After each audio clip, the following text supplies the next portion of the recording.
Hi folks, Jesus wants to speak and to listen, so we will speak and listen with Jesus.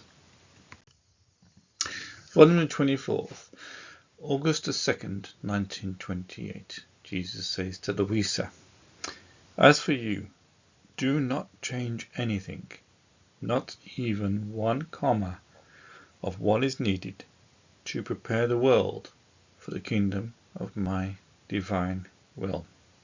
Our task, if you like, is to receive, to read, to ponder, to contemplate, to pass on what we have got.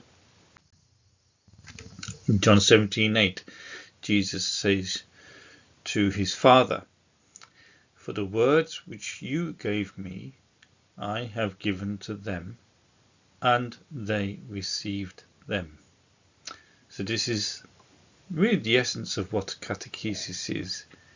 It is to receive fully the teaching given to us by the Church, to fully receive it without changing it, and then to pass it on as it is, without changing a word, just as Christ did. He is our model. We are his disciples. 1 Corinthians 15:3, St. Paul writes to the Corinthians, "For that which I received, I passed on to you."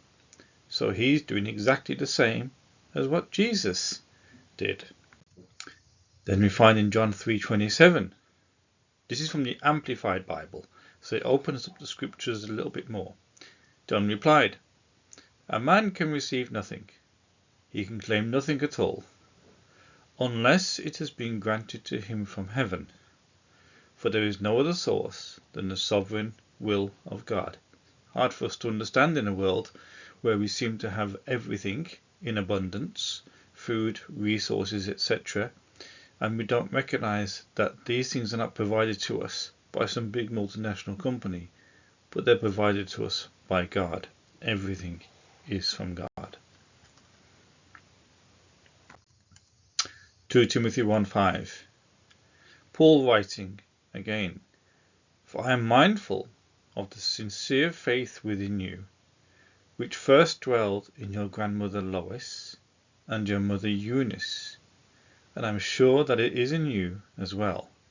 So there you see a passing on from grandmother to mother to son, who is also grandson. It's the same thing throughout the history of the Israelites. Abraham passed it on to Isaac, who passed it on to Jacob, who passed it on to his sons, passed on from one generation to the next. We now have this. This is from Fidei Depositum, which, if you've got a catechism like mine, this is the document which is at the front of the catechism, written by Pope St. John Paul II. "Therefore, I ask the Church's pastors and the Christian faithful to receive this catechism in a spirit of communion, and to use it assiduously in fulfilling their mission of proclaiming the faith and calling people to the gospel life. This catechism is given to them from the magisterium for us to fully receive, to read, to receive it into our hearts, to pass it on." This once again goes back to the Book of Heaven, Volume 24, August 2nd, 1928.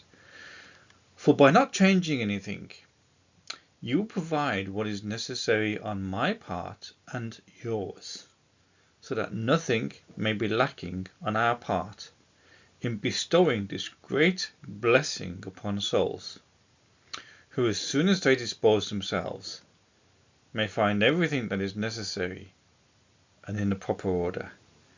So the Book of Heaven, which you more than likely have, together with the Blessed Virgin Mary and the Kingdom of the Divine Will, the Hours of the Passion, the Rounds of the Soul, Louisa's Letters, all these beautiful, rich documents provided to us by the providence of God through through the servant of God, Luisa Pigoretta, we are being simply asked to receive that which Luisa received without changing anything, not even a comma. She received it from the Lord, and the Lord is now arranging those documents which were deposited with the Vatican and entrusted to the Supreme Pontiff are now being offered to you. A bit like what John Paul II said in the previous slide, where he was asked to compile a new catechism for the church.